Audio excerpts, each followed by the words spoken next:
কোটা সংস্কার আন্দোলনে সকল শহীদদের রুহের মাগফিরাত কামনা এবং আহতদের সুস্থতা কামনায় রোববার সকাল 10টায় রাজাপুর উপজেলা পরিষদ অডিটোরিয়ামে দোয়ার অনুষ্ঠান অনুষ্ঠিত হয়েছে।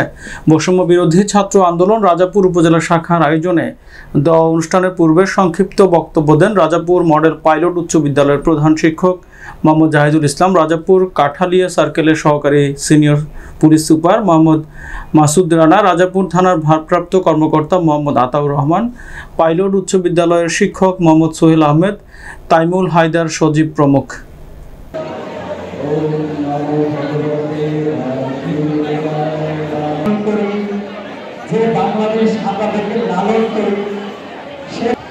এবং জাতীয় সঙ্গীতটার প্রতি আমাদের দাঁড়িয়ে সম্মান প্রদর্শন করতে হবে।